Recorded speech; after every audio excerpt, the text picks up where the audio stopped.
Hi, my name is Leola, and welcome to Coursen's Corner. Pleasure priestess has got to be one of the coolest job titles I've ever heard in my life. Thank you. Yeah, I mean, I'm stoked about it myself. What does that even mean? I don't know, but there's a whole section in the book about it. Pleasure priestess, best-selling author of Sacred Sex Ed. Yep. Highly recommend it. We'll put this in the show notes.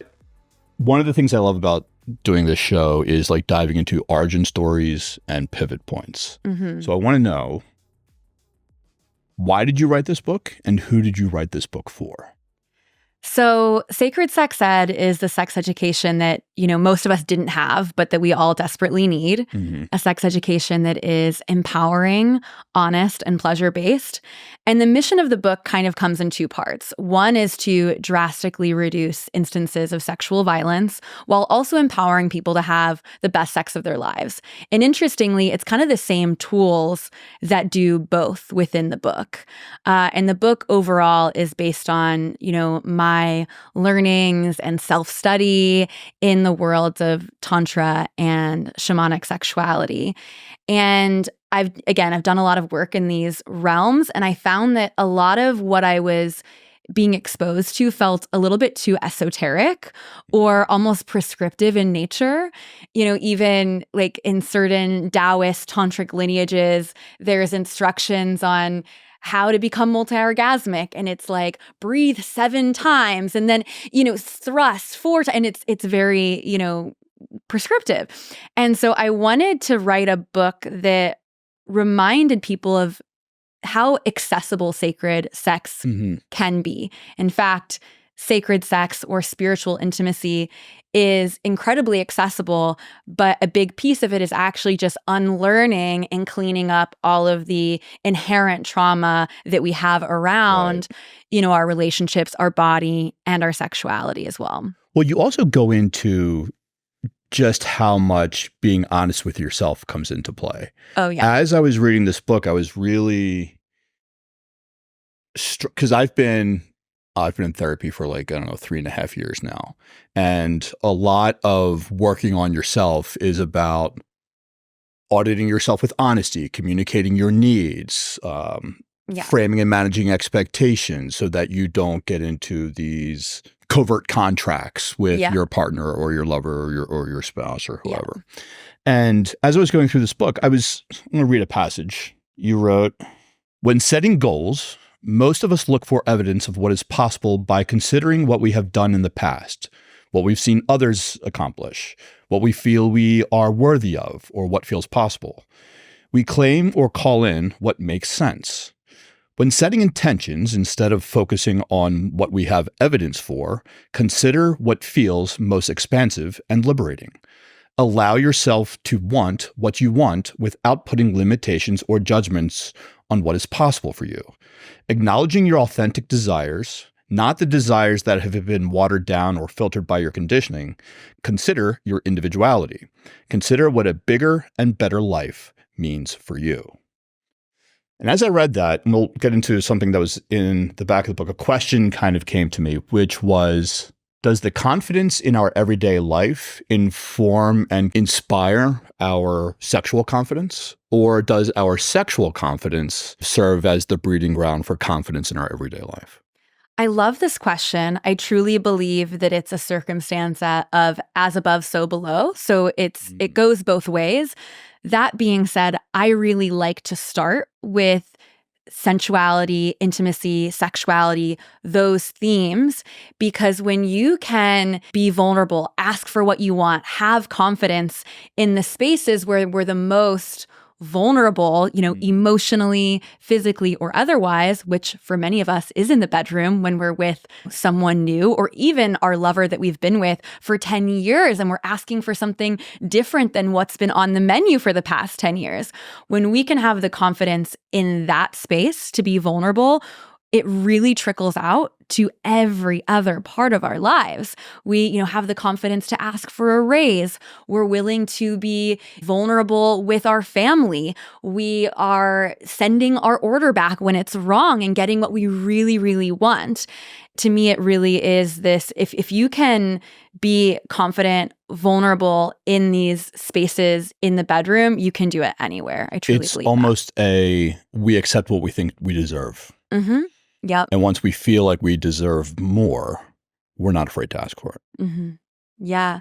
And another piece too, and I don't know if this is, I noticed that women really resonate with this thing I'm about to share, but I'm sure that there are men listening and maybe even you resonate with this as well. But I used to be the type of person that would fit myself into someone else's desire. So I wasn't really clear on what I wanted. I wanted to please someone else. And it took doing this work to allow myself to actually get curious and allow myself to want what I want and ask for it as well, and start to have, intimacy and a life that was deeply fulfilling rather than fitting myself into the world around me. That's interesting. Was that informed because your partner was more experienced and was kind of, we don't know what we don't know? Yeah. I'll use I statements. I had my first sexual experience at 14 and then didn't have another one until like 17. Okay. It was fine. It was, it's like, it was as good as it's going to be when you're 17. But I remember the first time I was in a real relationship and had a real lover, and her telling me that I was a good lover, and the amount of confidence and esteem and big dick energy that bestowed upon me moving forward in my everyday life. One of the great things about my old job was that some guys have been around the block. I've been around the world a few times. So I've gotten to experience a lot that the world has to offer. Do you think one of the reasons so many people are having just bad sex is that experience informs outlook? I definitely feel that a lot of people are having intimacy that is less than truly fulfilling because they don't know what's on the menu. And there's a whole chapter about that, and we can talk about it a bit, the 4 types of intimacy. But I also feel that it's people don't know how to ask for what they want either. And it's just a challenging piece. I mean, and I share this in the book as well. The first time that a man even asked me what I liked, I was super triggered by it. I thought that, he must be bad in bed if he has to ask me. He should just read my mind and intuit. And if the chemistry is good, then there shouldn't be any issues with you pleasing me. But that really led to a lot of less than fulfilling sexual experiences and relationships. Yeah. It's one of the first questions I ask. Which is great. Yeah. 100%. More of that, 100%. Well, that's an interesting question. What is something that women wish men knew about sex? That's a great question. I think it's hard too because every woman is different. Of course. And maybe we'll go there. Every woman is different. And also every day a woman is different. So women are cyclical beings. And so what she desires in one part of her cycle might be very different in the next part of the cycle. So it can be really fruitful for men to get curious about where their female partner is on their, menstrual cycle and tune into the superpower of each of those times, because there really is a superpower even in the premenstrual PMS time as well as in the menstrual time. But when she's ovulating, that's the best time to initiate more primal intimacy or, try new things. When she's in her premenstrual space, there's a lot of discernment that's available, and to be curious about asking for your own advice and curiosity about your life and your path can be really powerful at that time. When she's in her menstrual phase, she's very intuitive. And so the intimacy can feel like going to God in a way. It can feel very ritualistic. And so there's lots of power in each of these phases. Every time I have a conversation with some of my friends who are either in some kind of crisis of consciousness or with their partner or whoever, I always ask them if they're anticipating their partner's needs. But I've never thought to anticipate your partner's desires as the cycle is kind of moving through the month. I think that's a really fascinating insight. Yeah, it's even more nurturing to the relationship in a way. That's beautiful. One of the other things I really liked about this book was that you didn't just say, hey, be more charismatic. You actually gave like very practical. There's a couple like homework assignments, there's a couple checklists, there's a couple, but you even get into step 1, practice grounding. Step 2, ask your partner if they have time to dive deep into this conversation. I thought that because you'll read some of these like self-help books and it's like, well, just be more charming. It's like, great. How do I do that? But I really like that you kind of not only told them what you were going to say, told them, and then told them what you told them, but also gave them a practical way for them to measure how well they were doing what you informed. Thank you. Yeah. So for those that are listening, every chapter of the book ends with a home play assignment. Right. And it's a way to practice and integrate, the lessons of the book. And then there's others that are kind of sprinkled about. And I'll also say that, even with this conversation, first of all, how courageous is it that we're having this conversation and that there's people listening to this conversation? And so I just want to honor the listeners for opening themselves up to a topic that is a bit taboo and being here for it. And I want to also just initiate this truth that in my eyes, sexual liberation of your body looks different from person to person. And there is no right or wrong way to do it. And this book isn't about, hey, go out and have a bunch of sex and get crazy and wild. There's such a menu of what's possible. Right.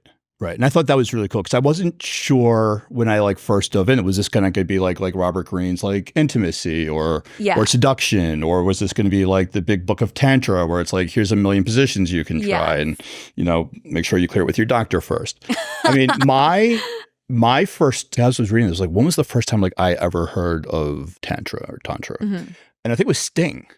Someone a Rolling Stone, he has sex for 16 hours. And I was like, I'm lucky if I can go 16 minutes. What is this guy doing?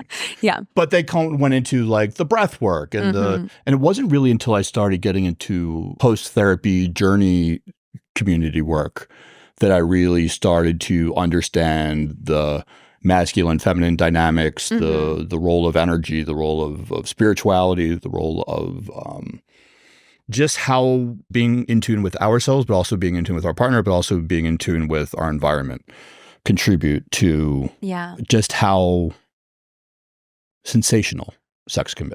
Yeah, absolutely.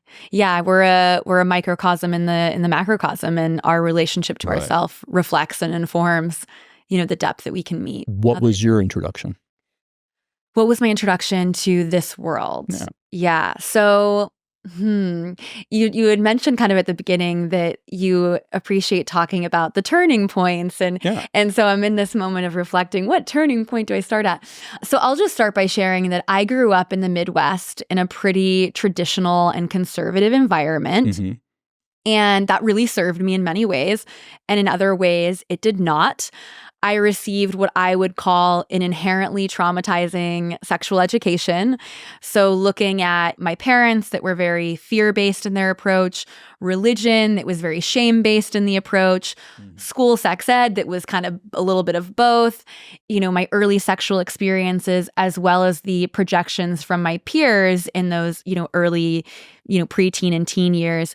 Those were also very shame-based. And, I remember one boy in my biology class getting bullied because he said that he liked to eat women out. It's like, what do you take on as a teen girl in hearing that, right? So it's my belief that we don't need to have a particular event that we can point at and say, that's where my sexual trauma originated. It's like we have this collective sexual trauma. It's very inherent to America. The rest of the world doesn't have such a puritanical influence on sexuality. It depends where you go. Europe, I feel, is a bit more evolved. I also find culturally or even religiously, there's different religions that have more of an expansive mindset. I've spoken to some of my Jewish friends, and they speak very highly of their sexual education and how it was pleasure-based. And I'm like, that's so fascinating. Wow, Catholics don't do that. Oh, definitely not Catholics. But yeah, I mean, it's funny, Tantra originated in India, and it's one of the big turning points for me in actually stepping into this work professionally was going to India and working with a nonprofit that freed children from sex trafficking, and so it depends on where you go. Asia can be a little bit backwards as well. But yeah, so that was my background, was being, inherently traumatized by sexual education. We always scratch our own itch. Yeah. Right? Yeah. I wrote my book for my 6-year-old self. That's so sweet. I love that.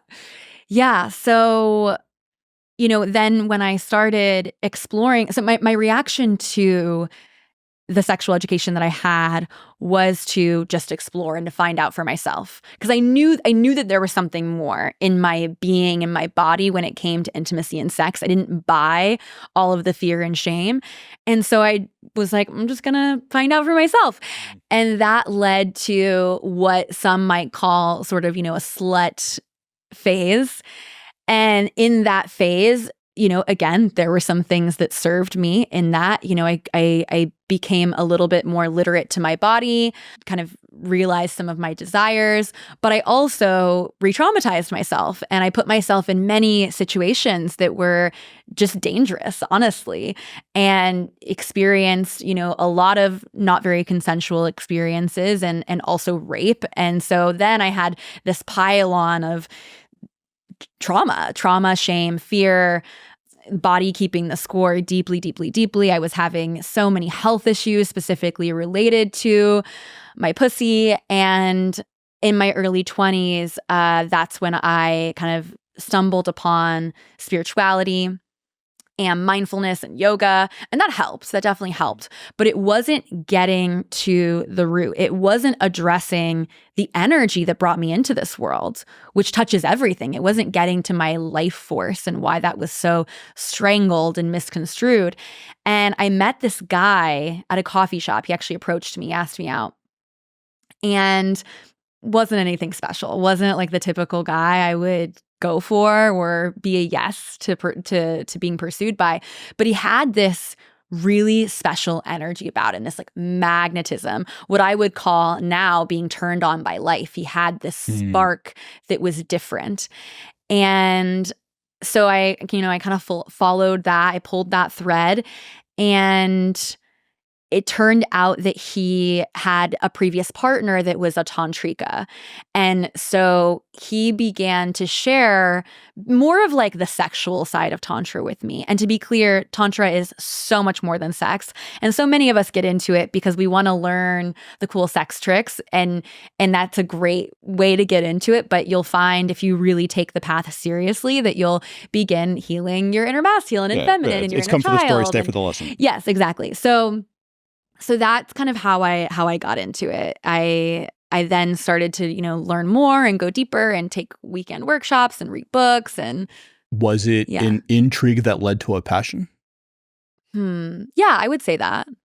And then a passion that turned into a profession. Indeed. Yeah. So about 5 years into my own personal practice with Tantra, people really started to notice a difference in me, how I showed up in the world, and got curious about it. And it kind of just became enough people that were noticing and saying, you should do this professionally, that I finally thought, okay, well, I'll try it. Say more about that. Yeah. Right. What were you doing before professionally? Professionally before, I was kind of a freelance creative. So You said you went to school for journalism? I went to school for journalism and fashion. So I worked with a lot of kind of fashion brands and worked on their copy and their content. As I mentioned, I went to India and I was working on a documentary there. I did a lot of like freelance modeling and like nude artistic in nature kind of stuff. And it was one particular individual that I was working with, and he was kind of putting together this art gallery. He was traditionally in the tech world, like very like was a part of building one of the biggest tech companies in the world. And so his passion project was photography. And so he wanted to open this gallery in Carmel, California. Mm-hmm. And I don't think he ended up doing that, but he kind of had me come on to be one of his models, but I also helped kind of creative direct and find other models. And what ended up happening was he kind of became a mentor to me in just like what was possible in my life. Like he kind of had a very beautiful Cinderella story in his life, coming from nothing and being a part of building a really incredible company and brand. And I started to mentor him more spiritually. And basically, I ended up, spontaneously doing tantric body work on him. And I tell the story in the book.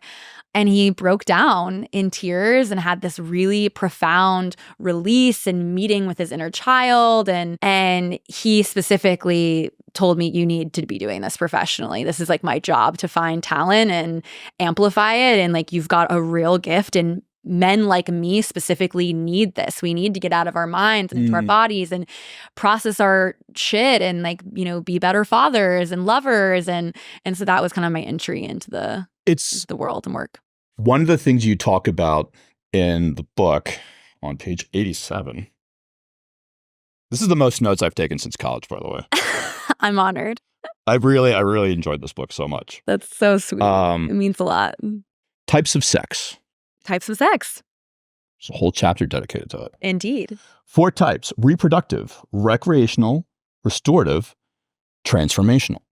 Transformational broke my mind. Oh, yeah? Transformational sex offers the divine experience of changing your life, the way you see the world, or the way you connect with others. It is my experience that transformational sex, like a plant medicine journey, whether I am self-pleasuring or with a partner, it feels like I have transcended my individuality and I feel the oneness of the universe. Transformational sex can lead to cosmic orgasms, those in which you feel like you've left your body. It could also mean exploring new things in bed, like kink, or new positions, or connecting with more than one other person or energy. These sorts of sexplorations, great word, can reveal new and transformative paths to pleasure and process, shifting the way you perceive yourself and the world. I have had that kind of sex. I just didn't know what it was. Yep. And thank you for giving it a name. Yeah, it's kind of like now you have a menu and you can ask for or consciously create that type of intimacy more regularly. Like you start to understand, well, what is the intention? I don't just want to have good sex. I want to have sex that takes me to God. Yes. And what could that be? What could it look like if you decided that every sexual experience got you closer to your higher self because you learned something about yourself or the world in the process? And that's really the power of transformational intimacy or sexuality. Looking back, having now had the phrase that to describe what it was I had experienced, I was hard pressed to. I wanted to know, like, well, what were the pre-incident indicators that like led to that, right? Like, what was it someone that I had been like in a long-term relationship with, and then we had, overcome something, and then this was like the reward that like elevated us to the next elevation or whatever. Yeah. But no, it's sometimes it was just, yes, it was that, right? Whether it was a monumental shift, or we had taken the relationship to the next level, or it was something that we had been troubled or concerned with or overcame together as a unit. And that passion fueled that act into something bigger. But it's also been with someone less familiar, but more connected to. Yeah. Right? Where it was just almost not a reckless abandon, but just we're just going to turn ourselves off and just let ourselves be free tonight. Yeah. And I'm curious, is transformational sex precluded by a need, a want, or desire? Or is it all three?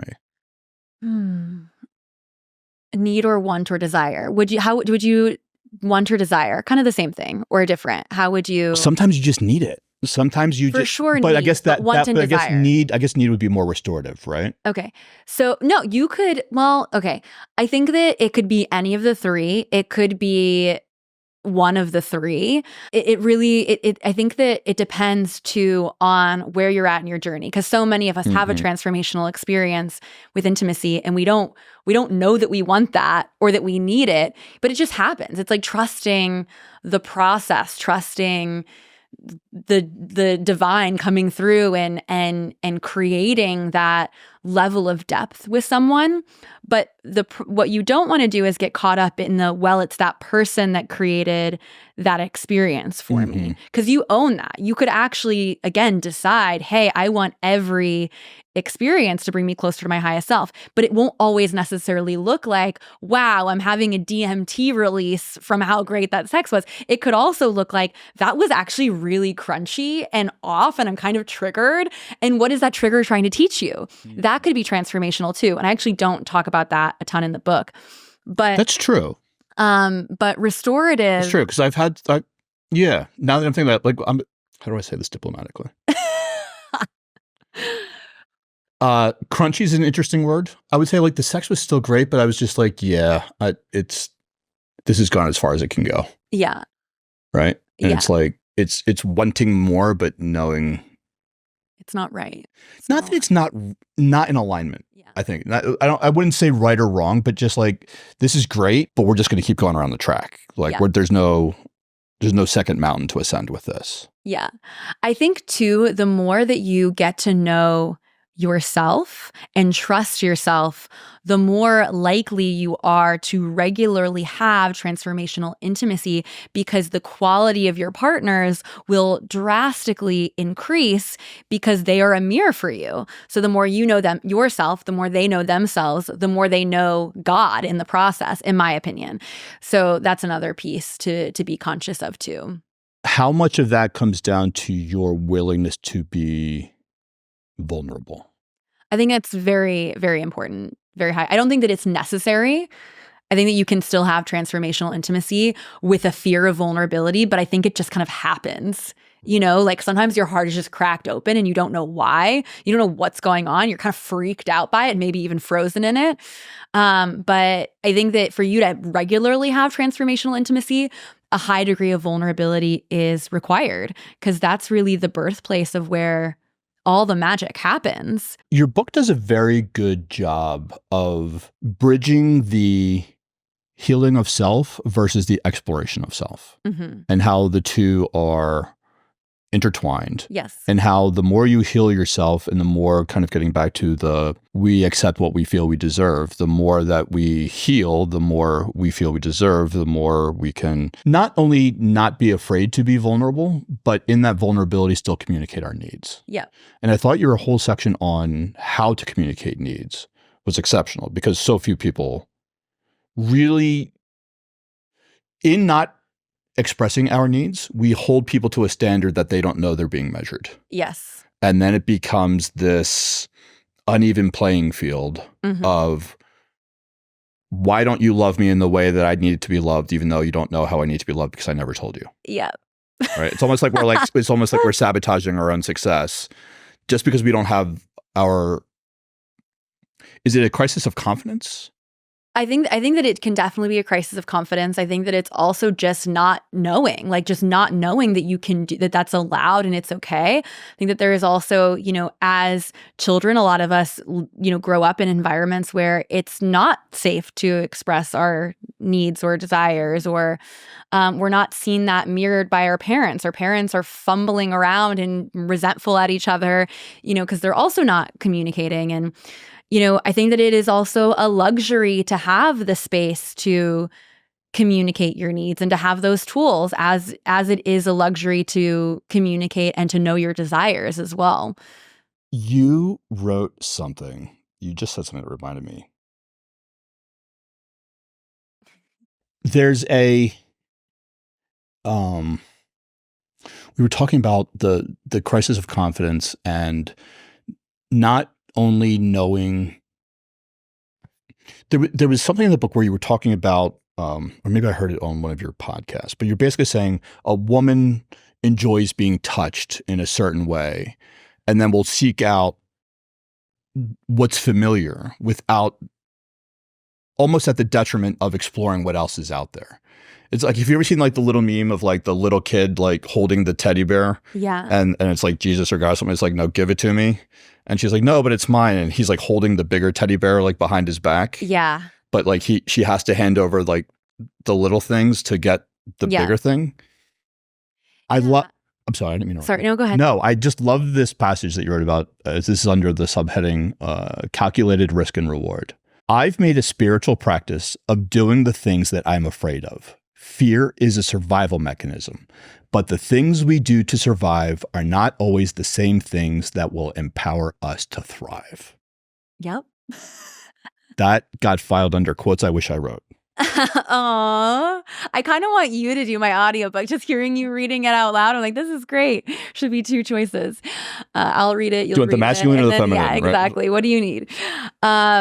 Yeah, it's a great quote. It's a great quote. You know, a lot of us are building our life off of what has kept us safe in the past.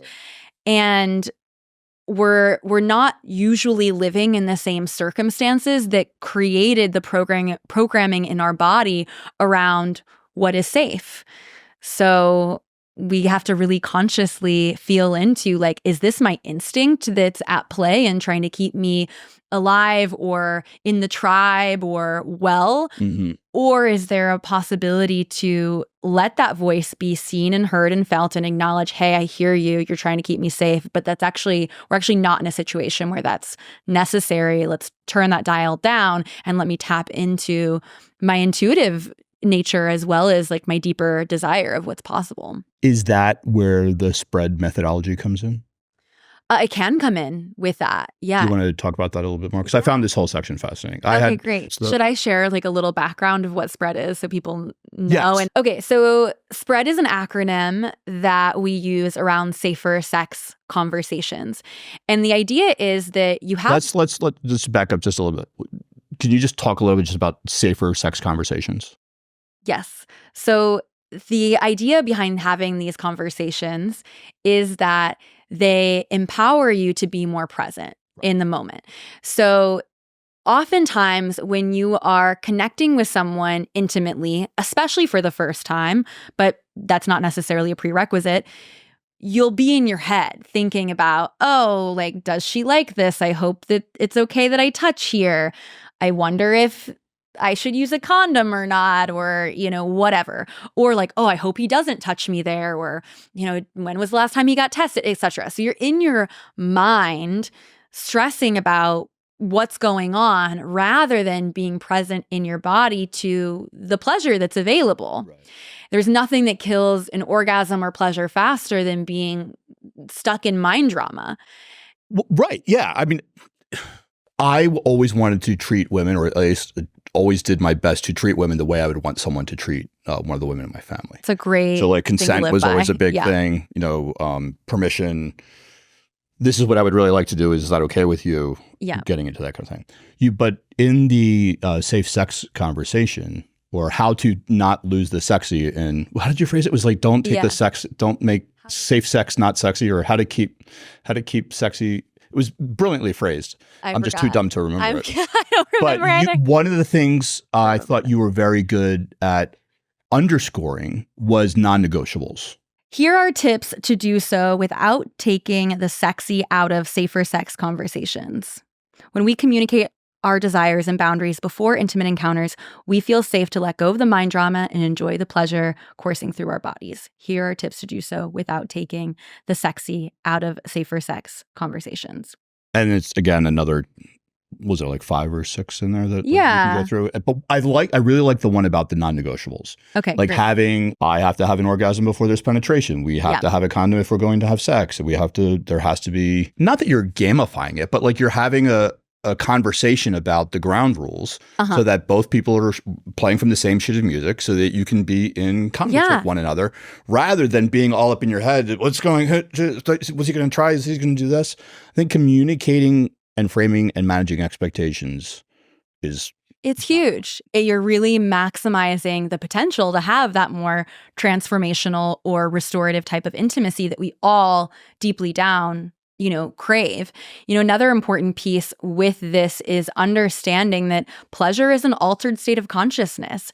And so when you go into the state of, okay, now I'm engaging with someone in an intimate or sexual way, there's all of these chemicals firing in your brain that are very similar to the chemicals that fire when you're on drugs or, drinking. And so, in fact, those drugs are designed to mimic replicate that. this is exact same feeling. Right? Yeah. And so it can be really empowering to feel into what are those non-negotiables or other boundaries or desires before going into that experience. Because again, you have a framework to ground into in that experience. It's even better if you can have these safer sex conversations or desire, fears, and boundaries conversations before you go into the environment with the potential lover as well, because it can be harder to advocate for yourself when it's like, oh, it feels good, but also something feels off, and you're never able to fully be there because there's the feel good chemicals and it's clouding your judgment as well. But if you can lay it all out beforehand, you're like, oh, I can actually relax and receive this experience because it's already been said. Right. And if they're a good person, which I wouldn't let anyone near me that I didn't really intuitively feel was, a person that was going to treat me with respect, then you can really. I was dating someone a little while ago, and it was like maybe like our second date or something. We were out having dinner, and she came back over, and she had this like card game, and it was basically like icebreakers, and then it was like it kind of like. If you got to like, so you rolled a dice and there was like levels to the cards. It's the intimacy. But like someone would just be like, what's your favorite color? What's your favorite movie? And then like, describe to me a fantasy that you actually got to fulfill. Okay, great. And so it ran the gamut. Yeah. But it was a lot of fun to have this conversation gamified in a way that when it came to the actual act of having sex, we had already had the conversation in a roundabout way, so that when it came time to do it, the conversation that had to be had in the moment was much more fluid. Indeed. Yeah. Yeah. And I think that one way to think about this conversation is that it is kind of like a muscle, and it's probably not going to feel very sexy the first time you do it. And that's okay. It's totally kind of a part of it. But over time, you flex the muscle, you get used to using this tool, and you'll also find that most people are really receptive to having these types of conversations. In fact, they're really grateful a lot of the time. They're super curious. They end up bringing it, to their future relationships, and that's how, in my opinion, the world changed. I ordered that game like the next day. That's awesome. And apparently there was levels. I need to know what the game is. I'll show it to you when okay, we're done. Yeah, it was fantastic. Great. I really enjoyed it, but that got us to Spread. Okay, great. So you want to go into what I would love to? Okay, yes. Great. So Spread is an acronym that helps you remember, what you need to spread your legs, basically. Oh, that didn't even. Wow. Total sidebar. Yeah. I'll probably wind up cutting this part out. But have you ever seen Pulp Fiction? Yes, but it's been a long time. Okay. This is going to I clearly read that and it didn't even spread the legs. Oh, duh. Like, it makes perfect sense. So in Pulp Fiction, do you remember when the Mia character does a bunch of blow and like does too much and then passes out because it's actually heroin? That sounds familiar. It's been a long time since I've seen it, so. Well, I'll cut this part out. Anyway, I'd never understood why she thought it was cocaine. Okay. Earlier in the movie, when John Travolta goes to get heroin, after he like tells him all about like the different kinds and this is going to do that and that's going to do this, he says, "I'm all out of balloons. Is a baggie okay?" Flash forward, Mia's there, go to the Jack Rabbit Slims, and Mia goes in the bathroom and does a key bump, and she goes, "Hot damn, this is good." And then she comes out and her food's ready. So we know she likes to do blow. Yeah. Later, they get back to the house. She reaches into his jacket, finds what she thinks is cocaine. Yeah. Doesn't realize it's heroin, and that's why she overdoses. Yes. Because the heroin should typically come in a balloon, not a baggie. Ah, interesting. Okay. And I've probably seen that movie like 25 times. Wow. And it wasn't until I like watched the guy who directed the movie, Quentin Tarantino, explain that that's why. And that's fascinating. That was the same feeling I had when you were like, "Spread your legs, spread." It was like, oh, probably could have read that 25 times and never picked up on that. Yeah, I love that. Thanks for bringing that in. I should watch that again. It's been a minute. Okay, so Spread. I want to be clear, this isn't a tool that I came up with, but it is a tool that's very common in the more sex positive kink communities. But we're getting into kink communities. How much time do we got? Yeah. Okay, good. So S stands for sexual health. So in this part of the conversation, you're going to talk about things like, when was your last STI panel? What were you tested for? And what were the results? As well as, have you had any risky behavior since the last test? So let's say I was tested 6 months ago and I've, had unprotected sex with 2 people since then. That would be something that I would want to share. Yes, I, was tested negative for chlamydia and gonorrhea 6 months ago, but I've had unprotected sex twice. So that's something that, I would want to know. However, hopefully I would have had similar conversations with those 2 people and also been clear on their status. And I could say something like, the loops are closed with those individuals, Right. though, meaning I had a similar conversation. They also, had negative results for all of these things, or not, or, they had whatever. So that kind of encompasses S. Do you think most people are, I am a biohacking guy. Yeah. So I get blood work done every 6 weeks. Yeah. And I test for everything. Yeah. But is that something most people are doing? No. No, right? No, So I would say most are not. And that's okay. The conversation isn't to shame you for not. No, but I just but if you're having unprotected sex with multiple partners, getting yourself tested is probably not a bad idea. Yeah, it's probably a great idea. And there's almost in every city, there's amazing places where you can go for free. Here in Austin, if anyone's listening, Vivint Health, Vivent, you can just walk up at any time and get a test for free. Vivint Health? Yeah, Vivent. It's actually nearby here. Vivent. And they're great. They're great. I think that they don't do the full panel, but they test all the things that you really want to know about, or the things that are really commonly spread, or the really dangerous things like HIV. Right. So they're awesome. Protection. Yes. P. Thank you. P. P stands for protection, pregnancy, and pronouns, if that applies to you. So protection, do you want to use a condom? Are you on birth control? Things like that. And then pregnancy, if you're not on birth control, you might want to communicate whether or not you would have a child if you became pregnant from this encounter. So for example, for me, I might do that. I might just do that.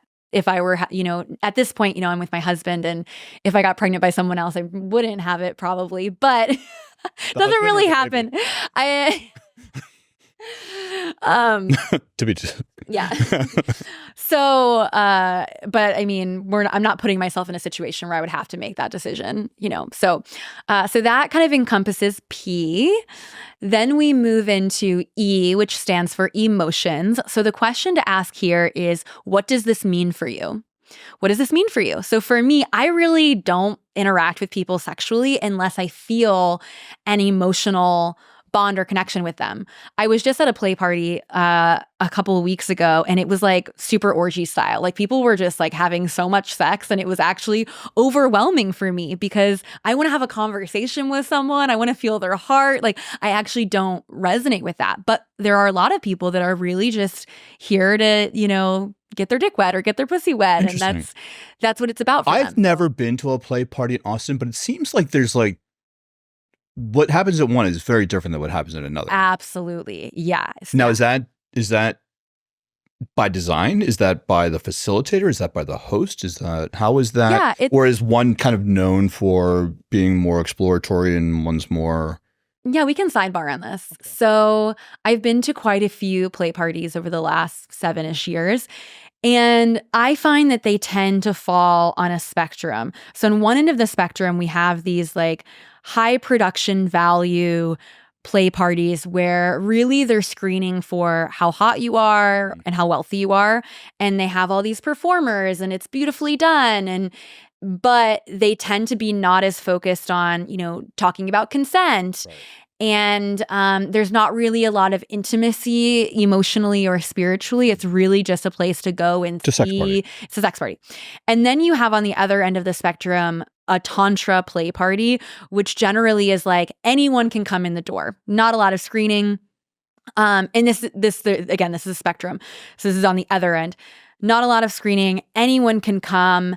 And but there is a little bit more of a spiritual intention or connection, and emotional intimacy. There's generally more conversation around consent. Then you also have like the kink and the BDSM play parties that are way more focused on like kink behavior and like BDSM, and they tend to have, you know, the St. Andrew's cross in the corner and all the flogs and all of that stuff.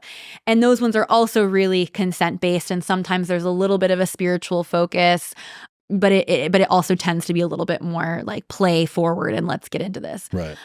I do host some events, and I try to kind of bridge that gap where let's have a level of screening, but let's make the screening about, you know, is this person self-aware? Where are they at in their journey? Are they going to be able to handle themselves in an environment like this that is very, very vulnerable? Things like that tend to be a little bit more important to me in the spaces that I create.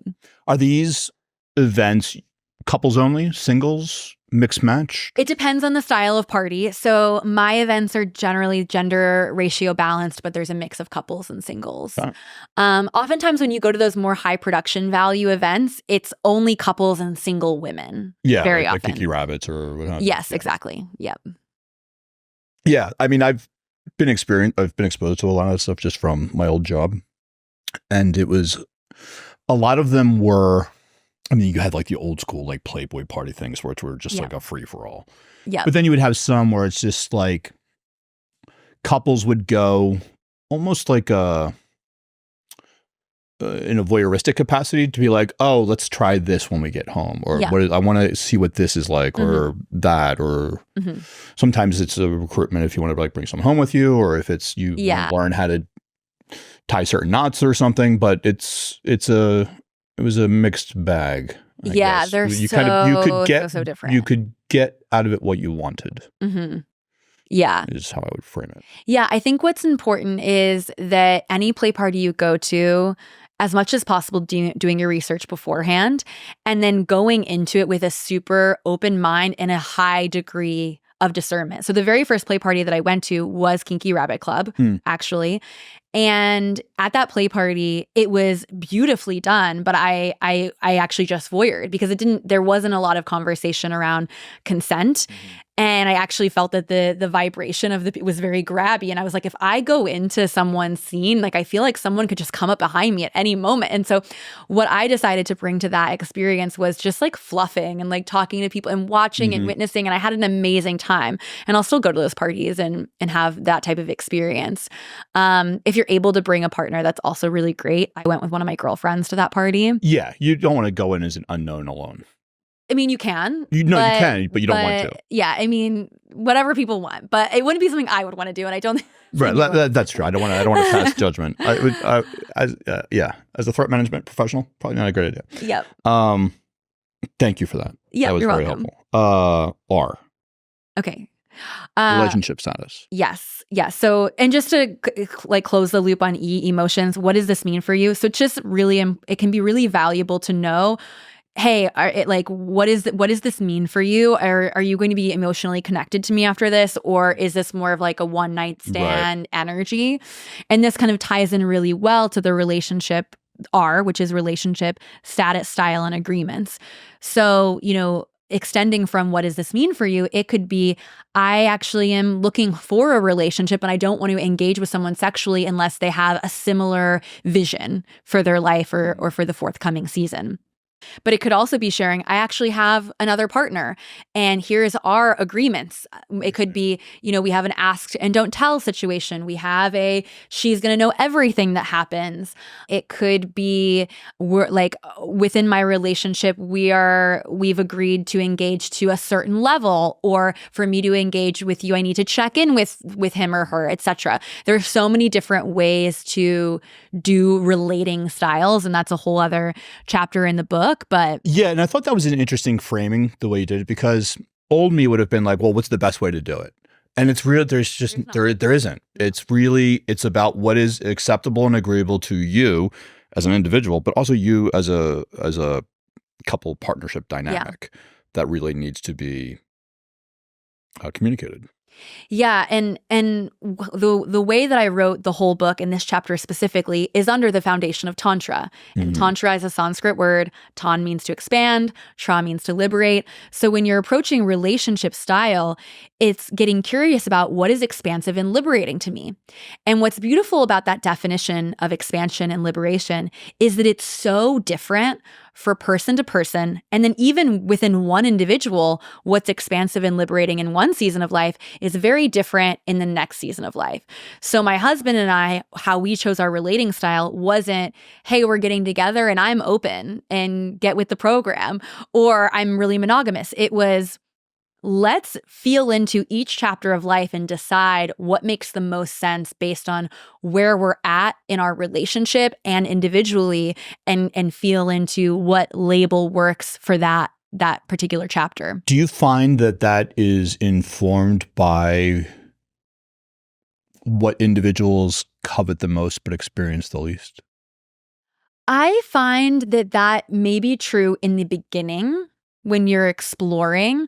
But what often happens is, like, once you try, like, there's such a difference between what's a fantasy and what you actually want. Right. So Instagram versus real life. Yeah. And so, to be completely honest, like, there are so many moments in my relationship which we're more monogamish in this chapter, meaning we're mostly monogamous, but love that chapter too. Yeah. And that's not my word. Dan Savage came up with that word. But but now, like, I have this level of freedom. I have, like, so much freedom in my relationship compared to most people, at least. And I find that because of the level of freedom I have, there's not as much desire for me to engage with other people or rebel, because I know that it's there. Like, at any time, you're in choice. Yeah, I'm so in choice, and there's that part of me that's this inner rebel that if I didn't have that choice, I might be a little bit more shadowy in my expression of my sexuality. Yeah, it's really interesting, right? Like, if you're told you can't do something, it's all you want to do. But if you're told you can do it anytime you want, like, you're probably not going to do it all. Yeah, I'm like, actually, 99.9% of the time, I'd rather just connect intimately with my husband. But I do like to have, what I told my husband when we first got together was, I want to have a relationship where we are deeply committed to each other. And there's no question of that. Like, this is my primary partner. This is the person that I'm spending my life with. And I want to have the freedom to explore my humanity. When I feel, when you just feel that, like, soul resonance, that deep connection with someone, and you're like, there's a reason why you're in my life. There's a reason why you're in my path right now. And it could be because you're meant to have a really vulnerable, heart open conversation with them. Or it could be because there's some sexual code that wants to be unlocked. But very often out in the wild, we're so blinders on to the opposite sex when we're in a monogamous relationship, because that's what we're conditioned to be. It's like wrong or bad or a sin to look the other way, when in reality we're missing so many moments where someone's in our path to give us a piece of wisdom, whether, again, that's more of a conversation or sexually. Yeah, I think that I don't know where I first heard this, but it's kind of like the train analogy, right? It's like the two of you are on a train from point A to point B, or from A to Z, but along that route, people are going to get on, people are going to get off, and that's going to make that journey that much more fulfilling. Yeah. Right? Because it's not where you wound up, it's how you got there. Yeah. So with my husband, we're committed to each other for life, and it's okay for me to have pulls to other people, and I'm not shamed for that. It's not bad, it's not wrong. And whether or how deeply I engage with them is a conversation that we have together. Was that, how early in your relationship did that get brought up? And was he already like in that life, or was this like something new to him? This is very new to him. So we met at a Tantra workshop I was facilitating here in Austin. Okay. And we started dating.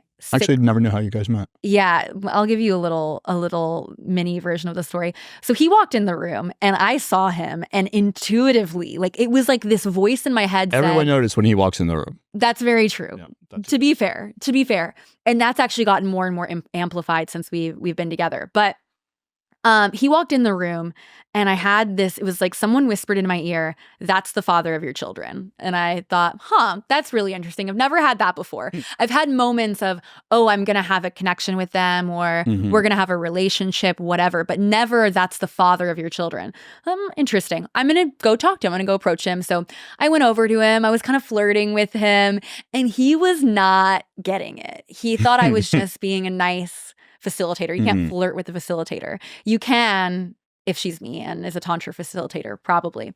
So anyways, he kept coming to my events and connecting with other Especially women. if she already thinks that you're the father of her children. Yeah. He didn't know that. That's pre-selection if I've ever heard some. I mean, it was all in divine timing. I had just gotten through a breakup. His dad had just passed. So it was good that we didn't quite hit it at that time. But Literally. Yeah, but he kept coming to my events. And he would connect with all these other women in front of me. And so my read was this playboy with nothing to do with this man. But, you can't mess with, fate. Exactly. Destiny. So 6 months later, we actually finally connected outside of my events. And then we had our first date. And it was on our first date that, he asked me explicitly, "What are you looking for? I don't want to waste my time." And I was like, this is great. Love that he's taking the initiative because I normally am the one that does that on the date. So great. So we each had our lists, of course, being Austinites looking for our person. We've got our lists, right? It's just, you've got to have it. So he read me his list and then I read my list. And at the bottom of that list was that piece that I shared. Like, hey, this is what I want. I want this committed relationship, but I also want this freedom. And it was vulnerable for me. And this is that piece, tying back to something we said earlier, give yourself permission to want what you want and dream outside of what you have evidence for. Because for me, I remember writing that list and thinking, I have zero evidence that a man is all of these things and also wants this seemingly contradictory relating style. And when I said that, Andrew said to me, "I'm going to marry you" on our first date. It's like, great. Okay. So you are fathering my kids. So that, to answer your question, that conversation happened very early in our relationship. Do you think that conversation goes so smooth with most people? Absolutely not. I think that it can go very smoothly. And I think that the more assuredness that you have and the more you feel worthy of what you desire, or the more you trust in the universe, the easier it becomes. But I think that it can be really awkward, especially if you've never had it before. And I was awkward. I was like, oh, this is a little bit of a vulnerable moment. I'm not going to pretend that I was like, this is what I want. And no. Well, I mean, it's part like you want to be honest and you want to be real. Yeah. But you also don't want to be rejected. Yeah. Right. No matter how true you are to you, you still want it to be okay with others. And sometimes growth is really just not giving a fuck. Oh my God. That's so huge. Not giving a fuck is like not giving a fuck is a goddamn superpower. It truly is. It truly is. And there's also this piece where it's like, just because someone doesn't want what you want, that doesn't make you bad or wrong. It's just you're not in alignment and it's totally okay. And there's nothing you don't want to be rejected, but there's nothing worse than wasting your time and someone else's time in a relationship that you're, again, trying to especially like over 30. Especially over 30. If you're like 30 or like, it's like, don't waste any date I have. Like, first thing is like, what are your goals? What are your like ambitions? Like what does winning look like? Because like, I'm not wasting time. Being yourself is so important. I'm going to share one of my friends who is in her 30s, dating, looking for her man. Like, she's like, I am looking for my king. I want to have babies, da da da da. We went out on a double date. She was dating this guy. She introduced him to us. And I was like, why are you acting so weird? She was being so not herself. And I had to tell her, girl, like, get with it. And so she convinced herself that he wasn't her person because of like, she was like, he can't accept my debaucherous self, the part of me that's going to roll a spliff or whatever.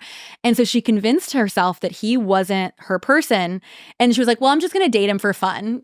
And so then she started rolling spliffs in front of him. And he was like, oh, like, like, let's say a prayer over your tobacco together. And it was like super cool with it. And was like this. So, wow. So long story short, they're actually pursuing long-term relationship now because she was like, I'm not going to give a fuck. Right. And that was what created the space for him to actually be a yes to going deeper. And it's the same with my husband. If I wouldn't have been my full authentic self, it wouldn't have been as interesting for him. And probably wouldn't have been he probably wouldn't have committed to me if I wouldn't have been, like he said, I'm going to marry you because he was so inspired by my authenticity in that moment. Isn't it so funny, like how so many of the things we worry about never actually reach fruition, and the conversations that we're like so hesitant to have, like wind up being the ones that like, oh my God, that was so easy. Why did I like carry this anxiousness around for so long? Why didn't I just effing do it? Yeah, exactly. There's also such a power in setting the intention that any hard conversation that you have is going to bring you closer rather than further apart. And that and it's also being willing to recognize that coming closer might look differently than you expected. So it might be, hey, we're not in alignment, but I feel like I know you better now. And I see an opening for us into what I would call right relationship, which might not look exactly like what you're future projecting onto the relationship, but is actually a more true expression of what God wants to do in that relationship. What God wants you to do in that relationship, or just what you want to do in that relationship. Yeah. Like, I mean, the military, the skills that you acquire in the military don't always have a one-to-one translation into like civilian life. Oh, but I bet. Wow. Trust me. But one that's 1,000% on the mark is make quick and decisive decisions. Yeah. Because as soon as you make a wrong decision, you're going to know and you can course correct. It's like true. More is lost from indecision than the wrong decision. Yeah, you got to be willing to fail. And in business, in life, not just being willing to fail, but the faster you can make decisions, you can start to 10x your competition just on making faster decisions. Because if it takes person A a week to make a decision, and it takes person B an hour to make a decision, person B is making so many more decisions that by the time person A gets to their second decision, person B is already on like step 25. Yeah. And to me, that comes down to a deep trust in yourself, which is really hard because we're conditioned from a young age to trust our elders, our parents, religion, the government, whatever. But when you really trust yourself, you know that even if it doesn't go the ideal way, whatever decision you make, that you can figure it out. Also, once you kind of start to figure it out, you realize that all those people that you thought like had all these answers are effing morons. Absolutely. That are like the way the government is work is not like the West Wing. It's like Veep. Yeah. Okay. It's a bunch of people just like like there's like the old Hollywood thing. Like no one knows anything. Yeah. Right. Like no one thought Barbie was going to be a success, and no one wanted to put money into Oppenheimer because they're like, oh, I wonder how this ends. Yeah. And yet the two of them made and then, they make another movie that they think's going to make $1 billion and it makes $5 billion. Yeah. No one knows anything. Just like you do you. Trust yourself. 100%. Yeah. And there's tips in the book on how to do that. Did we get to? No, we didn't finish. This is going to require a lot of. Had a lot of sidebars. So I'm horrible. This is what it's like to have someone who has ADHD hosting a podcast. So we were at emotions. We did emotions. What so is this aftercare. I think we actually we flipped around. So we did SPER. Whatever. We're getting to them. You're just spelling my name. Yes. So we're at aftercare. Aftercare. Okay. So aftercare is considering what do you need after the experience. So aftercare could look anything Cuddle, like an Advil. Cuddle, water, cigarette after sex. I don't know. Just going off your Advil train. It could also look like I would like you to text me tomorrow, or I'd like to have a call in a couple of days. It could look so many different ways as well. So it's just really feeling into. The video to? Yes, exactly. I love that. So yeah, aftercare is just feeling into, what do you need after? And it could be I need nothing. And it could also be I actually don't want to call or text you in a few days, and that's going to abort this intimacy session because I can't fulfill your aftercare needs as well. And that kind of ties into the emotions. Yes. Too, right? Yeah. Yes. And then D is decide. So when we get to decide, we are taking all of the factors that we've now learned from this person and deciding how we want to interact with them. And we're going to look at what do we desire? How do we desire to interact? So that could be, negotiating sex, oral sex, cuddles, kisses, eye gazing, holding hands, a foot massage. It doesn't always have to be, anal, right? It can be anywhere from something very platonic or something very erotic. Why divide between a foot massage and anal? I say have both. Let's have that 16-hour session. Let's get it all in. You got to pay a little extra, but So you're going to talk about your desires. You're also going to talk about your boundaries, so things that are off limits. And then you're going to want to talk about your fears as well, ideally. And the idea of speaking your fears is it's kind of like taking the garbage out. So if you're in your head worrying about, let's say that, you're a woman and it takes a little bit longer for you to warm up or to feel ready for penetration. I might say in that case, my fear is that you're going to get impatient with me and that I'm going to be taking too long. And it's like, once you have that, and then the guy's able to say, oh, great. Like, I'm happy you told me that. Like, I'm super into eating pussy actually, so you don't need to worry about it. Like, you take as long as you need, for example. And so she's able to then relax and say, okay, great. And it's not the responsibility of the other person to assuage the fears, but it's also a piece of, again, just getting it out of your head. Let's say you're at a play party. You might say, I'm actually really nervous about other people watching or being involved. And then you could co-create a space together that feels a little bit more private. There are so many things that speaking your fears can support with, but I like to liken it to, let's take the garbage out. I like that. Sometimes it's like just getting it out means that it's not going to be as likely to be permeating in your head or in your subconscious. Do you feel that these conversations, and these are conversations that people should be having with everyone who is involved in that dynamic? Right. What do you mean? So obviously you would want to have this conversation with the person that you're about to have sex with. But if you're in, say, like an ethical non-monogamous dynamic, you would also want to be communicating your behaviors, actions, and intentions with the other primary partner. Yeah. So I would recommend that you kind of like, even some people actually create a contract with their partner if they have like a very clear like structure for their relationship. My husband and I, as I mentioned, we're quite fluid with things. So our desires, fears, and boundaries around our partner interacting with another person really change from day to day. But if we were to go to a play party or an experience like a Tantra workshop or training, we would have this conversation together, whether both of us are going or just one of us is going. Or if we're going on, like, if we're connecting with, someone outside of our relationship, like going on a date, I would say, or going on like a weekend trip with some people that we know might be a little bit more expressed, or maybe someone's on the trip that we have an interest in, we might just preemptively have that conversation. Interesting. So that we're, And then when you say like those change like day to day, is that why the communications are being had each time? Because what might be acceptable a week ago with person A might not be acceptable today with person C. Yeah, or even what was okay with person A 2 weeks ago doesn't feel in alignment today. Got it. That tracks. What are some of the other... So like in my book, I talk about like safety traps. And I say that because like sometimes feeling safe is the most dangerous thing you do. Yeah. What are some of the more like improperly framed expectations when it comes to being not monogamous? That's a great question. So what are the traps or the potential? Yeah, and I'm not saying, and I know that everyone's different, every dynamic is going to be different. There's a lot of nuance involved, but like, driving drunk, bad idea. Yeah. Probably seems like a good idea. Why you're doing it? Always a bad idea. Yep. Yeah. So here's what I'll say. Again, there's no right or wrong relating style. It all comes down to intention.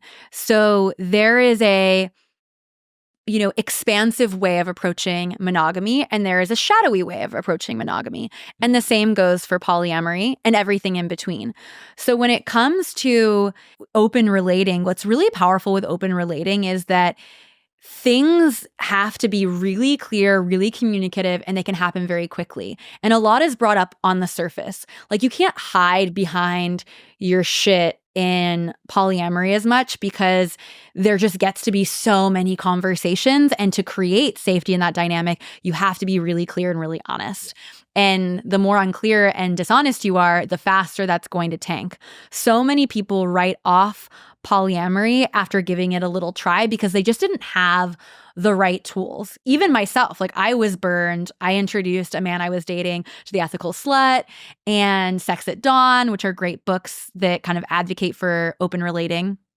And he was like, this is great. And then he like was a compulsive liar and like, wasn't being honest with me about who he was connecting with and would disappear for days at a time. Yeah. And so it ended up really like distancing myself from open relating for a while because I was with someone that, wasn't emotionally mature enough or self-aware enough or honest enough to really, engage in that. So I think that one thing that's really important with open relating is that you choose someone that you really feel like you can trust to be really honest and to have the hard conversations. Trust seems to be an underlying theme in all of this. Not just trust in self, but trust in...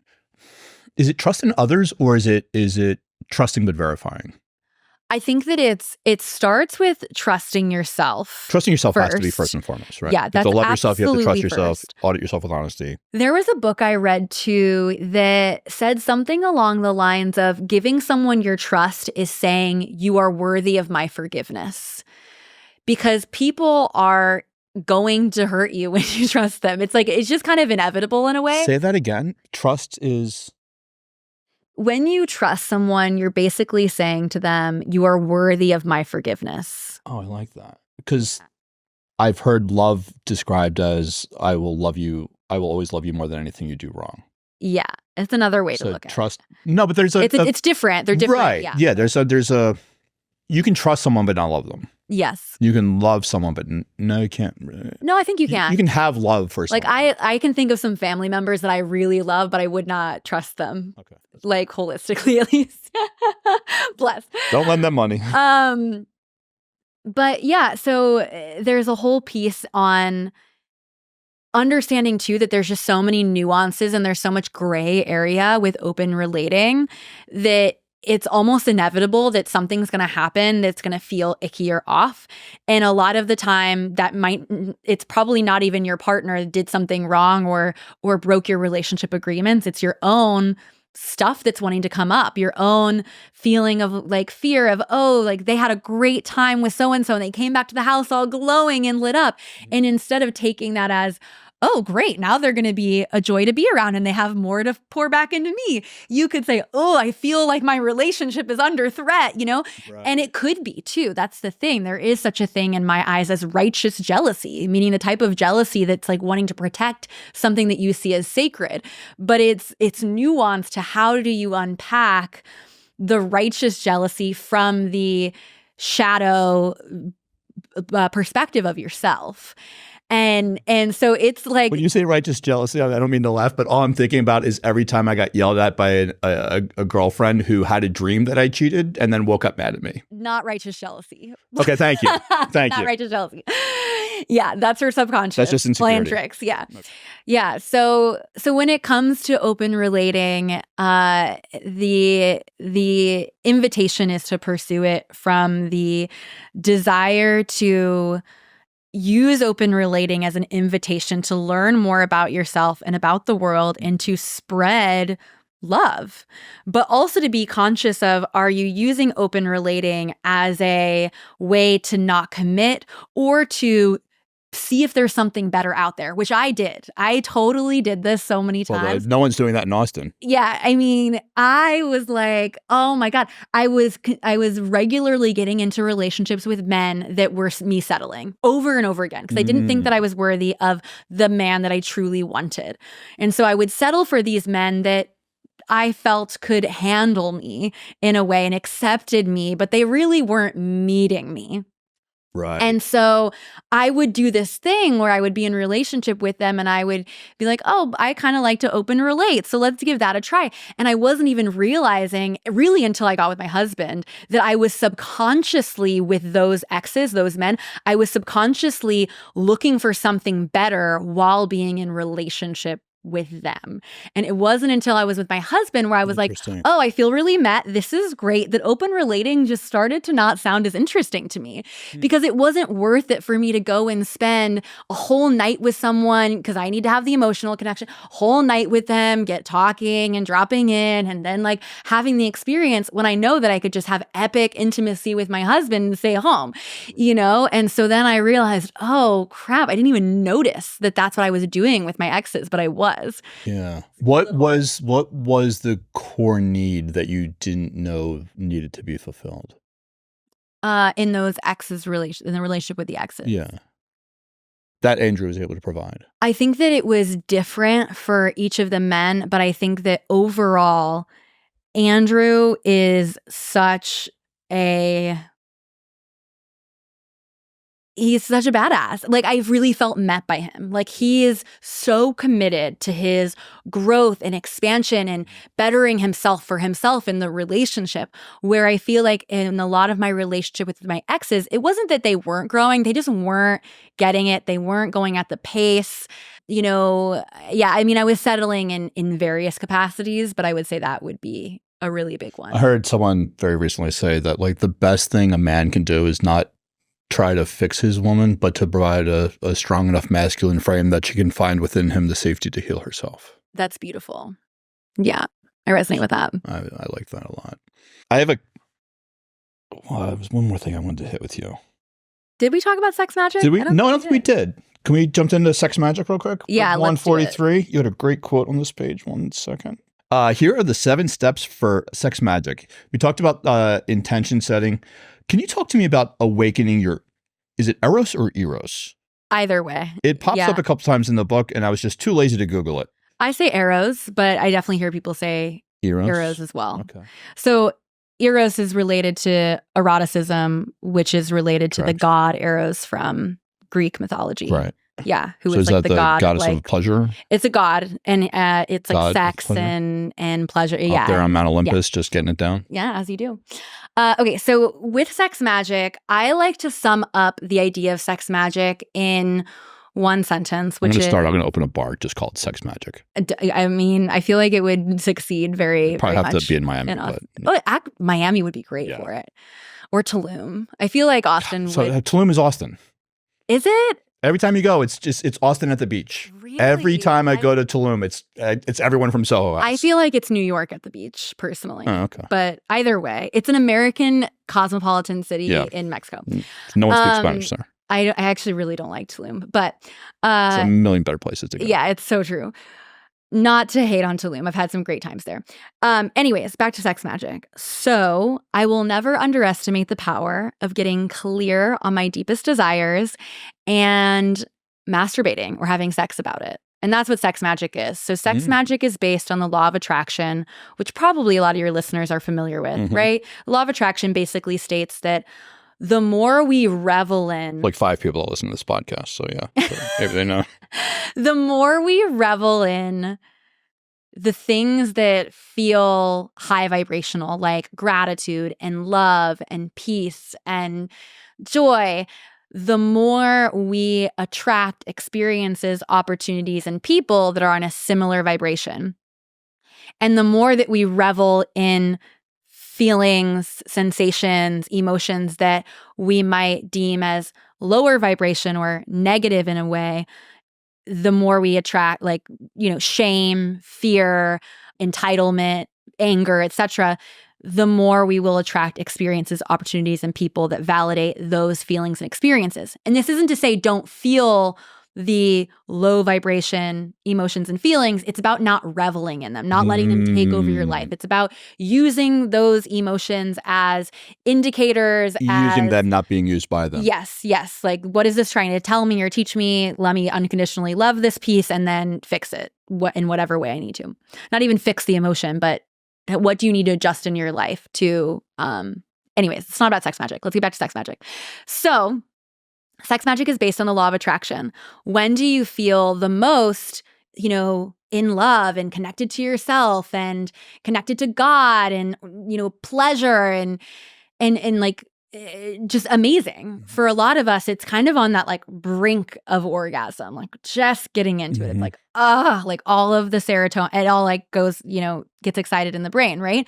So the idea of sex magic is to revel in that energy and connect that energy to the things that you desire, whether it be some type of energy that you're wanting to bring in your life, or a physical material thing, or an opportunity, or a person, etc. So when we're awakening it's like manifestation on ecstasy. Yeah, exactly. It's yeah. And I mean, the ecstasy is your own inner power. Right, I mean, yeah, no. it's recognizing like, look, this is the energy that brought you into this world. This is the energy that created every single person on the planet. This is the energy that created every animal and plant. And then by that means the food that you eat and the clothes that you wear. And I mean, really just looking around. As close as you come to source. Yeah. I mean, if you look around you, everything that you see, it was either directly created by this energy, or it was created by something or someone created by some type of procreative force. And so when you acknowledge that, you can see that like when you connect to this power, and you can use it intentionally to create whatever you want in your life.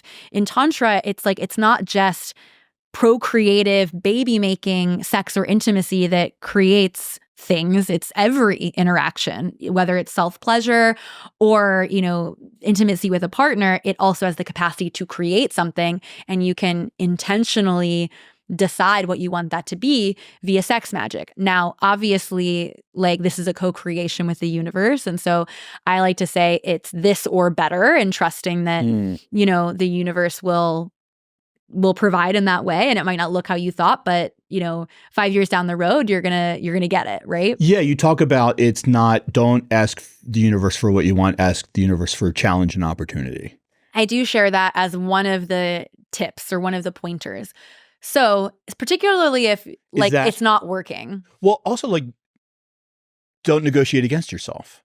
Yes. Right? Like why ask for this when this is achievable? Yes. Right? But so if you are presented with the challenge, usually unlocking that challenge will present you with maybe a more clear vision of your path, or will empower you to look for more.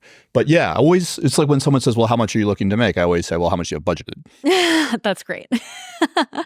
Great little pro tip. Yeah. So the idea is that the thing that you deeply desire, source probably wants for you too. There's a reason that you want it. And there's probably something that's blocking it from coming in that you need to maybe clear or work on, or there's a shadow piece that needs to be integrated. So for example, years and years ago, I just moved into a new place in LA. My rent was high. I was like spending more money than I'd ever spent in my entire life. And I wanted to make more money. So I asked the universe, please make me conscious of my blocks around money. Rather than asking for more money, I wanted to get clear on the blocks. And so the very next day, I went on a date with a guy who triggered me so much about what he was doing with the menu. He was like he ordered a bottle of champagne just for me because he wasn't drinking. And I was like, I don't need this. I don't want, like, what are you doing? He's like getting truffle shavings on everything. And I was getting so stressed out about it. And then the bill came and he said to me, I'm going to pay, which I was like, okay, good. I'm going to pay, but I want you to guess how much the total is. And oh, that guy's an asshole. Hold on. That was my original thought. I was like, this is gross. Like he's wanting to like be all flat, whatever.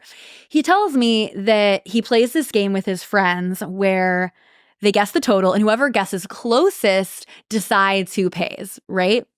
And so my immediate take was, this is an asshole. He wants to flash the total or whatever in front of me. And then I, in that moment, instantaneously, I was like, oh, this is your conditioning coming up. Like, this is not a big deal. He's trying to play a game. He's going to pay for it. Like, what's the issue? He has a completely different relationship to money than me. He has a relationship that's playful and like, I want to create the best experience for this woman in front of me. So for him, it's fun coupons, and for you, it was me, it was like, and so he was actually I ended up dating him for like almost a year after that. And he up-leveled my wealth consciousness so much just by being in relationship to him. Interesting. Yeah. So the universe gave me that opportunity to track, why was I making such a big deal out of something that was just a game, and why wasn't I just grateful, you know? And of course, yeah, you could still say he was being an asshole, and in some ways, bless him, he was, but well, yeah, I mean, I got a gift out of it. Yeah. No, the way you posed it, I thought he was going to be a dick about it. No, he was super chill and light and playful about it. We used to do this game called it was what was it called, like credit card roulette. Everyone just like take out their credit card, and then we just like shuffle them and like put it under the table, and the waitress would have to pull one of the cards out, and then someone would pay with that one. That's great. Which you can do when everyone's on like an equal playing field. Mm-hmm. You touched on like your shadow side a little bit there. Yeah. I thought your description of understanding your shadow, working through your shadow, incorporating your shadow into who you are as an individual was very well done. I've been in this work for a while, and you might have the most articulate description of how it could be. So if people are interested in doing shadow work, I recommend they get the book. So the book is split into 3 pieces, and the first 5 chapters are all about illuminating your shadows. Mm-hmm. And then the second part is about expanding your awareness. So expanding your menu of what's available. Again, there's no right or wrong way that your sexual liberation or relationships or intimacy can look like, but here's what's possible. And then the third part is about liberating your arrows. So finding pleasure in the places that you maybe been told not to look, or really even just fully understanding the creative capacity of your pleasure, which includes sex magic. I do like the sex magic thing. I think that's pretty great. I want to get your opinion on something. I end every podcast by asking my guests 5 questions. Okay, great. My questions are going to have absolutely nothing to do with what we've been talking about. But I do have one question that I would appreciate your insider perspective or whatever. Perfect. In talking with a lot of women about their fantasies, or women who are bi-curious and like to invite other women into the bedroom, one of the recurring fantasies that women share is watching their man with another woman. Oh, really? Which is not something you would hear a man say. I was just curious, what do you think is like the evolutionary psychology, the evolutionary biological aspect of why a woman would find that? It's like you're getting to sample what's mine. Okay. Is it I'm just curious. So you're saying that women have regularly shared this desire or fantasy around watching their man with another woman? Yes. Okay. This isn't one that I personally relate to a ton in principle, but I have seen Andrew, my husband, interact with other women. And in particular settings, I've loved it. And in particular settings, I have not. And so I'm more speaking in my experience rather than... So I wonder if it's I think that's an interesting way to kind of put a perception into a perspective, which is if it's threatening or not. Yeah, that's a great way to put it. Because when I enjoyed it, it was with a woman that I deeply, deeply trust, and she was in an energy of really worshiping him. Mm-hmm. And it was like she was making art with his body, and it was really wholesome for me to watch. And it was also like I was teaching. Like it was at one of our retreats. I taught, here's how you do a tantra massage. She was doing the tantra massage on him. Wait, there are tantra massages? Yes. Yep. Yes. So she was doing the massage on. And so it was also fulfilling for me to see like, oh, she got the transmission, and he is having a spiritual experience right now. And like, yes, like that's beautiful. And I think it's also important to acknowledge, I think it's very common that it goes the other way as well. Like I've been with a lot of men that have gotten off on the idea of me with another man, like a lot of men. Really? Yes. And there's also the whole like cucking thing and like the hot wifing thing. Huh. So I think that's actually like, I think it's huge going both ways. In fact, I would say I've heard more of the men enjoying watching their women with another man, actually. But maybe it's just because of my personal experience and your personal experience. I would not enjoy that. That's totally fair. Wouldn't like that at all. Not one. Nope, I can tell you what we're not doing. It's that. Bless. Okay. Ask you 5 questions. Okay. Question. Actually, can I share one more story about that? Please. I'll just share from the other side. Yeah. No, I love it. Like, you know, my husband has had that experience, and you wouldn't think that, and he didn't even know if he was going to like it or not. It was kind of like we'll see how this goes. Like, I don't think I'm going to like that, but who knows? And basically there was we were at a play party, and I was engaging with like 3, like one man was eating my pussy, another man was like on my boob, you know, and then another man had, am I allowed to like speak really, like I'm just going for it. Another man had his cock in my mouth. So this was 3 men on me at once, and Andrew was like, I literally heard him say, look at my, we weren't married yet, but he was like, look at my girlfriend, she's so hot, like look at her getting all that like he was like enjoying watching. And I think that it made a difference because he was really well nourished sexually. Like this was at the very end of a play party. Earlier in the day, he had gotten a double blowjob from, you know, like other people. So it's he's good, you know? And so I think that makes a big difference as well. Huge. Yeah. Because it needs to be a level playing field. Yes. He especially speaks a lot into like, it's got to feel equal. Like we've both got to be interacting the same amount. I think that's fair. Yeah. Yeah. Don't ever bring a gun to a play party. Got it. Joking. Yeah. I mean, I've every threesome I've ever had, it was the woman I was with's idea to invite another into the room. Yeah. And I always just kind of like equated it to like I really like s'mores. S'mores are a great dessert, but it's like, it's not going to be my first choice for something. Yeah. But like, I'm never going to say no to a s'mores. I feel similarly. Yeah. S'mores are great. Yeah. We're having s'mores night? Fantastic. Yeah. I love s'mores. Yeah. I will also say that women are very sensual beings. And like, I would consider myself bisensual. Like, I don't want to fuck other women, but I like women generally love to like cuddle and kiss and touch other women in that way. Well, I think that's part of like the exploratory phase of women coming into. I think it's more common. Right? Yeah, like guys don't do that. Yeah, a lot of women do that. Yeah, a lot of women do that. Yeah, and we're speaking, you know, very much in broad strokes, but 100%. Yeah, no, of course. This has been a fascinating conversation. Great. Thank you so much. I've learned a lot. Question number 1. What advice would you give to your younger self? What advice would I give my younger self?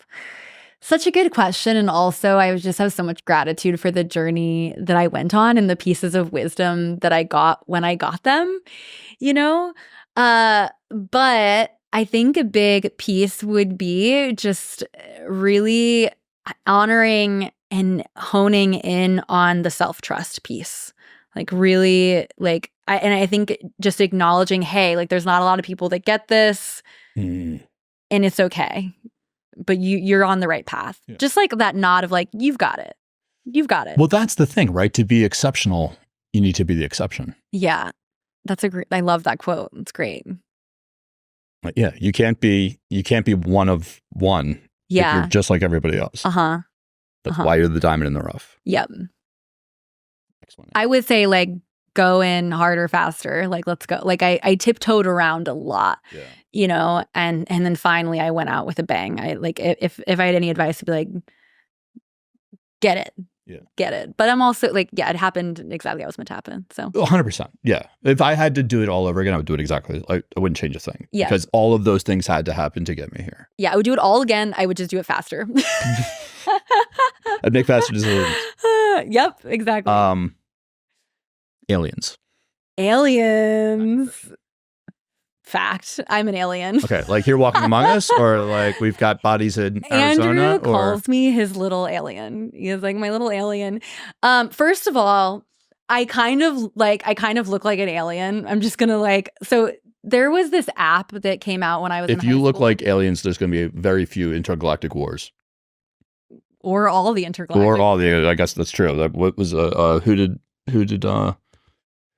there were lots. No, Troy, the movie. Who didn't they? Is it Bathsheba? Is that something else? That's something else. No, didn't they fight over? He stole the king's queen. Yes. Right. Yeah. Who was her name? I don't remember. Either way, but yeah, Tale as old as time. But yeah, there was an app in high school where it was like you put a picture of you and people would draw you and people would just draw me as an alien, like over and over again. So yeah, I believe like with the eyes and the oval head. Yeah. Interesting. I don't see it. When was the last time you changed your mind? That is so good. When was the last time I changed my mind? There's this quote from Alice in Wonderland, and I'm probably going to butcher it, but it's something along the lines of, I was a different person this morning. Like, I don't like, it's basically, I think she's having a conversation with a Cheshire cat. And she says he asks her about, who are you or something. And she says something along the lines of, well, I don't know. I was this person in the morning, but I've changed a lot since then. Yeah, something along those lines. Yeah. Yeah. When you are turned on by life, your whole life is a psychedelic journey, is what it feels like. Ooh, I like that. I like that a lot. That was 3? That was 3, right? What do you mean those? That was the third question? I think so, yeah. Yeah. Okay. 4th question. If you could take any animal from the wild and shrink it down so it could fit in the size of your hand and you could keep it as a pet, what would it be? It's a great question. Great, unique questions. The first thing that came to me was a leopard. Interesting. Yeah, I think like a feline. Leopard, cougar, panther. Feline or lioness. Leopard. We're going with leopard. This last question is quickly becoming my favorite. You have a time machine. Uh-huh. You can go back in time anytime you want. You can spend as much time as you want. You can only go to one spot. Okay. Right? But when you're there, you can spend as much time as you want when you're there. Can't change anything. Just witness. You can't stop Rome from burning. You can't kill Hitler. Okay, yeah. But you can interact. You can talk to people. You can experience. You can watch. You can learn. Yeah. Then you can come back and you will keep that information. You can share it with whoever you want to share it with. Okay.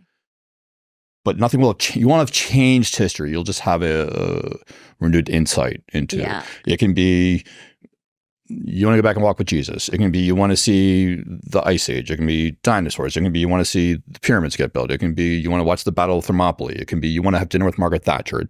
Anything you want. You can go back, experience it, and come back, but can't change anything. Okay. Where I think I've got my answer.